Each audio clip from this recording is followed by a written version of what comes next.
तर विद्यार्थ्यांना कोणा स्पेशल आणि फ्रेश या सुपर क्लासमध्ये आपले सर्वांचेच मनापासून स्वागत आहे। सुपर क्लासमध्ये आज आपण काय करणार आहोत, ग्रामसेवक, आरोग्यसेवक तसेच आरोग्यसेविका या सर्व भरतीसाठी विद्यार्थ्यांनो अत्यंत महत्त्वाचे तसेच संभाव्य असणारे जनरल नॉलेज कव्हर करणार आहोत असे म्हणले तरी चालेल। आणि त्या कारणास्तव काय करायचं आहे, सर्वांनी या सुपर क्लासला विद्यार्थ्यांनो काय करायचं आहे, सुरूपासून शेवटपर्यंत नक्कीच पाहायचं आहे। तसेच विद्यार्थ्यांनो तुम्ही जर या चॅनलवर नवीन आला असाल तर काय करायचं आहे, लगेच या चॅनलला आपल्याला सबस्क्राइब करून घ्यायचं आहे। सबस्क्राइब करणं एकदम फ्री असते। कशासाठी आणि का सबस्क्राइब केलं पाहिजे, जेव्हा आपल्या चॅनलवर पुढची सुपर क्लास अपलोड होईल ना त्याचे नोटिफिकेशन अपलोड करता तुमच्या स्मार्टफोनवर मोबाईलवर प्राप्त होऊन जाईल। त्या कारणास्तव सबस्क्राइब करणं गरजेचे असते। तसेच या सुपर क्लासला एक लाईक करून तुमच्यातर्फे थोडासा मोटिवेशन किंवा प्रोत्साहन आपल्या या चॅनलच्या या सुपर क्लासला दाखवायचं आहे। चला मग आता सुपर क्लासला सुरुवात करूया। सर्वात पहिला प्रश्न कव्हर करूया किंवा पाहूया, जो की आपल्या समोर दिसून येतो। लोकशाहीमध्ये सर्वश्रेष्ठ अधिकार दिलेल्या पर्यायापैकी कोणता आहे ते विचारलेलं आहे। मूलभूत अधिकार, मताधिकार, शिक्षणाधिकार किंवा वरीलपैकी सर्वच। तर ऑप्शन क्रमांक 2 मताधिकार जो आहे लोकशाहीत किंवा लोकशाहीमध्ये सर्वश्रेष्ठ अधिकार असतो। घेऊया पुढचा प्रश्न दुसरा कव्हर करूया। कलम 72 नुसार दयेचा अधिकार खालीलपैकी कोणत्या व्यक्तीला देण्यात आलेला आहे। पहिले तर आपल्याला कलम लक्षात घ्यायची आहे, जी आहे 72, तर त्यानुसार दयेचा अधिकार। तर ऑप्शन क्रमांक 1 योग्य राहणार आहे। राष्ट्रपती यांना कलम 72 नुसार दयेचा अधिकार राज्यघटनेने बहाल केलेला दिसून येतो। प्रश्न तिसरा, इंद्रधनुष्याच्या मध्यभागी कोणता रंग असतो। इंद्रधनुष्य आपण बरेच वेळेस पाहिलेला असेल, तर इंद्रधनुष्याच्या बिलकुल मध्यभागी कोणता असतो रंग, पिवळा, लाल, हिरवा, निळा। तर ऑप्शन क्रमांक 3 हिरवा रंग जो असतो विद्यार्थ्यांनो इंद्रधनुष्याच्या बिलकुल मध्यभागी स्थित झालेला दिसून येतो। प्रश्न चौथा कव्हर करूया। लाल मुंग्यांच्या दंशामध्ये खालीलपैकी कोणते ॲसिड किंवा आम्ल असते ते विचारलेलं आहे। कोणाच्या, जे लाल मुंग्या असतात छोट्या छोट्याशा, तर त्यामध्ये सायट्रिक, फॉर्मिक, स्टिअरिक। तर ऑप्शन क्रमांक 2 फॉर्मिक ॲसिड जे आहे लाल मुंग्यांच्या दंशामध्ये असते आणि त्या कारणास्तव खूप सारी जे आहे आपण म्हणू शकतो की आग होत असते चावल्याच्या नंतर। सूत गिरण्यासाठी प्रसिद्ध असलेले शहर कोणते आहे ते विचारलेलं आहे। कोणत्या स्पेशली सूत गिरण्यासाठी प्रसिद्ध असलेले आपल्याला सांगायचं आहे विद्यार्थ्यांनो। तर हडपसर, भिवंडी, पुणे, अमरावती।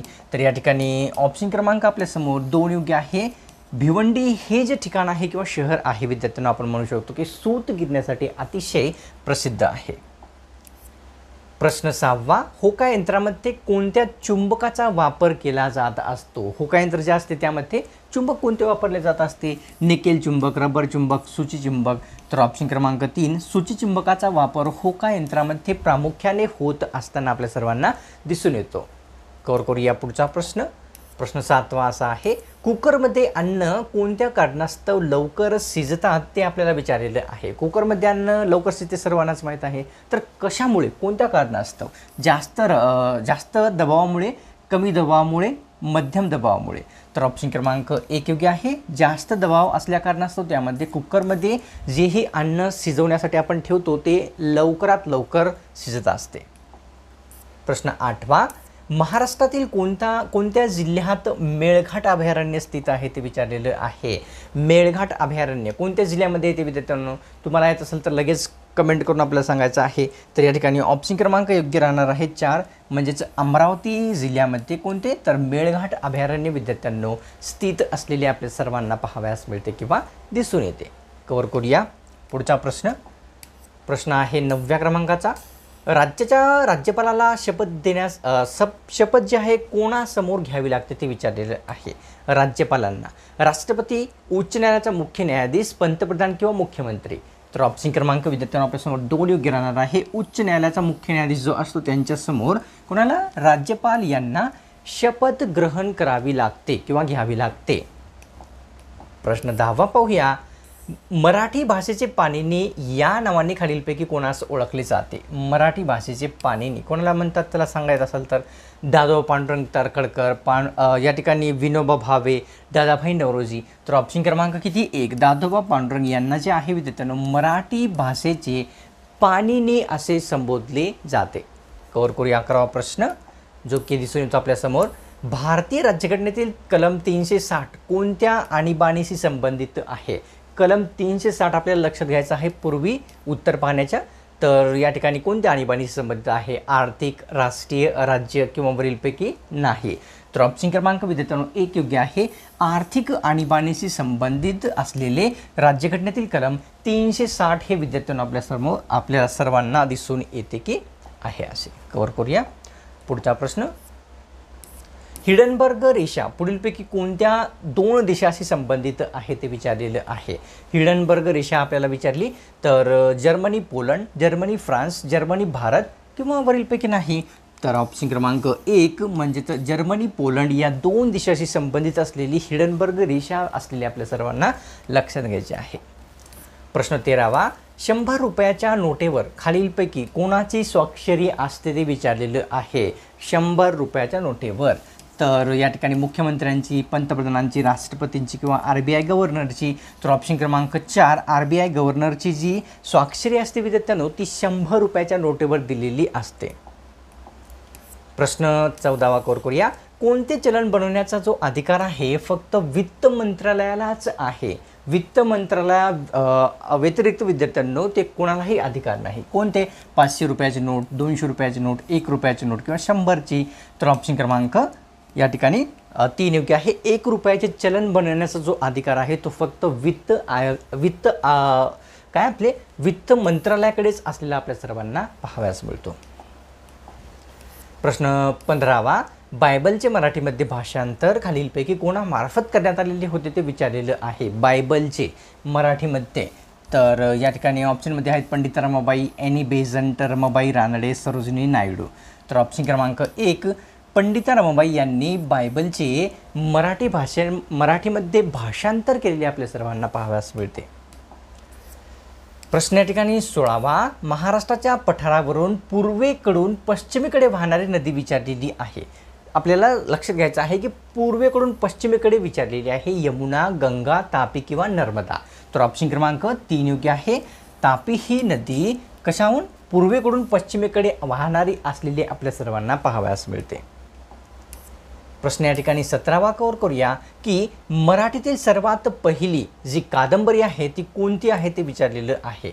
सर्वात पहिली मराठीतील मुक्तिमाला, यमुना पर्यटन, मोचनगड किंवा वरीलपैकी नाही. तर ऑप्शन क्रमांक 3 या ठिकाणी यमुना पर्यटन ही कादंबरी मराठीतील सर्वात पहिली असलेली आपल्या सर्वांना माहिती असावी की आहे.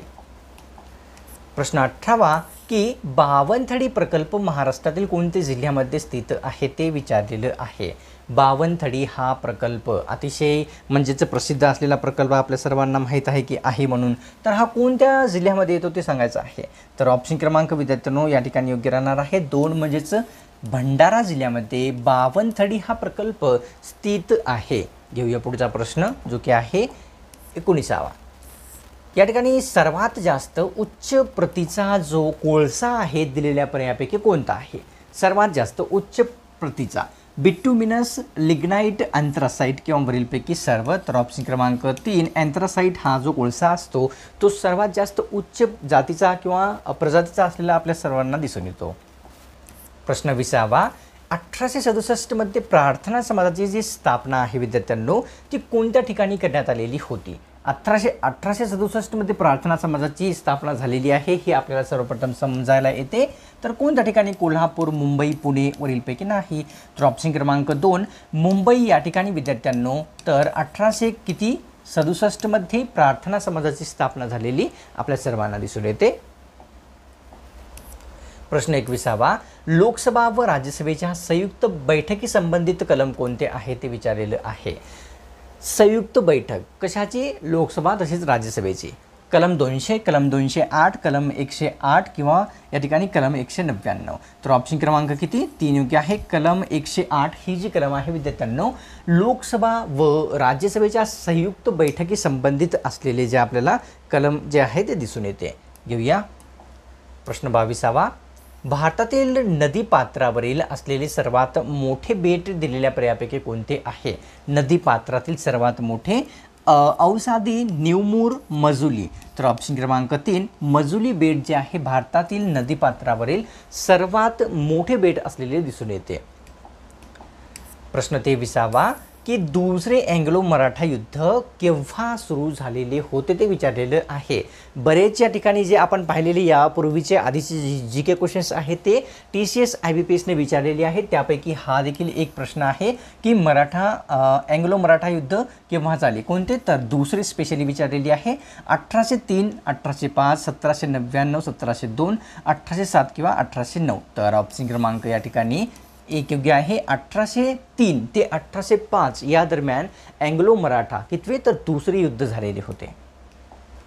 प्रश्न 24वा, बंगालचे दुःख अश्रू असे कोणत्या नदीला म्हणतात, तर आपल्याला सांगायचं आहे. बिहारचे दुःख अश्रू कोशी नदीला म्हणतात, तसेच बंगालचे दुःख अश्रू कोणत्या नदीला म्हणतात, गोदावरी, कोशी, दामोदर किंवा नर्मदा. तर ऑप्शन क्रमांक 3 दामोदर नदीला बंगालचे दुःख अश्रू असे विद्यार्थ्यांना म्हटले जात असते. प्रश्न 25वा पाहूया. अग्निपंख या प्रसिद्ध पुस्तकाचे लेखक कोण आहेत. अग्निपंख अतिशय प्रसिद्ध पुस्तक आहे, तर कोण आहेत, नरेंद्र मोदी, अब्दुल कलाम, पंडित नेहरू किंवा अण्णा हजारे.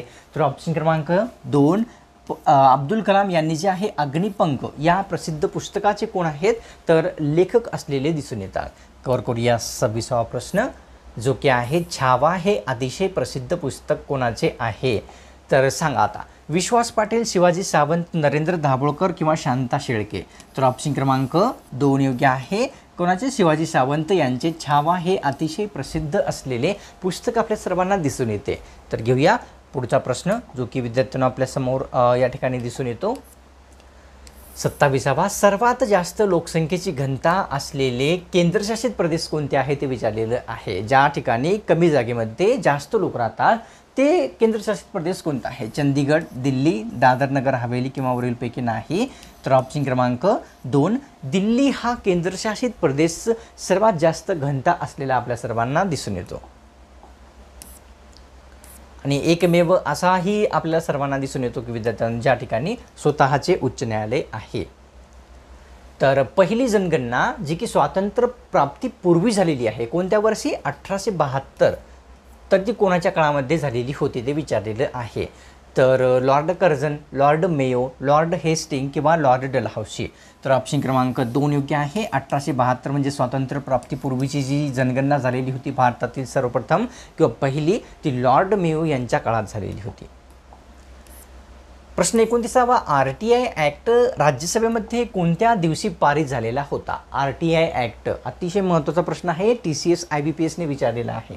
26 जुलै 2019, 23 जुलै 2019, 22 जुलै 2019 किंवा 25 जुलै 2019. तर या ठिकाणी उत्तर काय राहणार आहे आपल्यासमोर या ठिकाणी विद्यार्थ्यांनो, तर ऑप्शन क्रमांक 4 25 जुलै 2019 या वर्षी या दिवशी RTI ॲक्ट राज्यसभेमध्ये या ठिकाणी काय झालेला होता, तर पारित झालेला दिसून येतो. प्रश्न 30वा, बिरसा मुंडा स्टेडियम कोणत्या ठिकाणी स्थित आहे किंवा कोणत्या राज्यामध्ये येते. चला, बिरसा मुंडा स्टेडियम प्रश्न विचारलेला आहे TCS IBPSने. मुंबई महाराष्ट्र, रूरकेला ओडिसा, हैदराबाद तेलंगणा किंवा पटना बिहार. तर ऑप्शन क्रमांक 2 रूरकेला ओडिसा या राज्यामध्ये या ठिकाणी बिरसा मुंडा स्टेडियम स्थित असलेले आपल्या सर्वांना दिसून येते. आता सुप्रकाशला लगेच विद्यार्थ्यांना काय करायचं आहे, एक लाईक नक्कीच करायचं आहे. तुम्ही या सुप्रकाशला लाईक केल्याशिवाय सोडायचंच नाही. तसेच विद्यार्थ्यांना त्यापेक्षाही महत्त्वाचे म्हणजे तुम्ही या चॅनलवर नवीन आला असाल किंवा कोणत्याही कारणास्तव आपल्या चॅनलला आतापर्यंत सबस्क्राईब जर नसेल केलेले, एकदम फ्री असते, लगेच करून घ्यायचं आहे. कशासाठी करायचं आहे, जेव्हा तुम्ही चॅनलला सबस्क्राईब करसाल ना तेव्हा काय होईल की पुढची सुप्रक्लास आपल्या चॅनलवर जेव्हा कधी अपलोड होईल ना त्याची नोटिफिकेशन अपलोड करता तुमच्या स्मार्टफोनवर, मोबाईलवर प्राप्त होऊन जाईल, मिळून जाईल. त्या कारणास्तव चला एक सुप्रकाशला लाईक, चॅनलला सबस्क्राईब लगेच करून घ्या. तर भेटूया पुढच्या कामात स्पेशल आणि फ्रेश सुपर क्लासमध्ये.